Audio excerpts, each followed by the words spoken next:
আমরা আজকে দেখব কিভাবে এই সমস্যা মেরামত করতে হয়।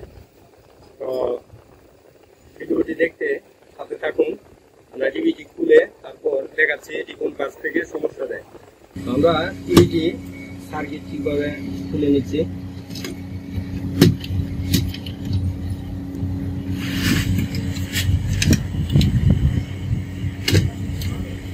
আমাদের বেশিরভাগ ক্ষেত্রেই ইউক কয়েল থেকে হয়।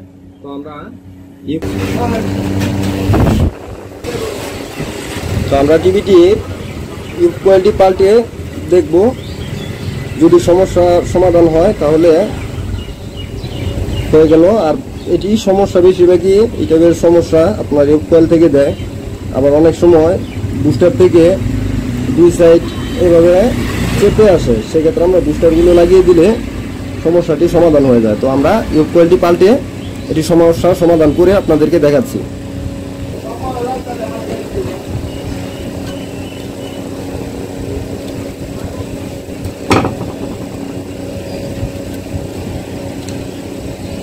আমরা ইউক কয়েলটি খুলে নিয়েছি।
আমরা ইউক কয়েলটি জায়গা মতো ঢুকিয়ে নিয়েছি।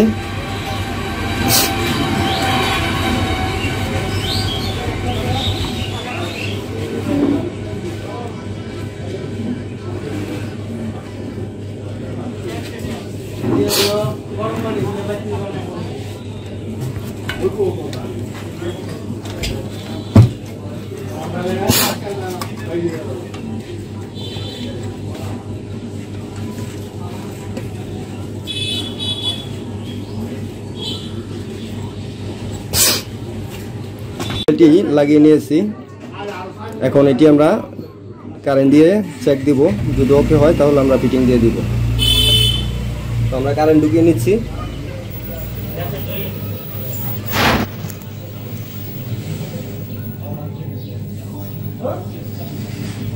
অল্প হলে দেখতে পারবেন আমাদের স্ক্রিনটি সম্পূর্ণ ভরে গেছে। তো আপনারা আমার ভিডিও দেখে লাইক দিবেন আর কমেন্টে পরবর্তী টিউটোরিয়ালের জন্য জানাবেন কোন টাইপের টিউটোরিয়াল তৈরি করলে আপনাদের জন্য ভালো হয়। তো আপনারা কমেন্ট না করাতেও আমি ধৈর্য ধরে ভিডিও দিয়ে যাচ্ছি। তো আপনারা কমেন্ট করলে আপনাদের জন্য ভালো হয়, আমার জন্য ভালো হয়। তো আপনারা কমেন্ট করলে আমি যে টাইপের ভিডিও চাবেন ঠিক সেই টাইপের ভিডিও তৈরি করে দেব। আজকের মতো এই পর্যন্তই। সবাই ভালো থাকবেন। আল্লাহ হাফেজ।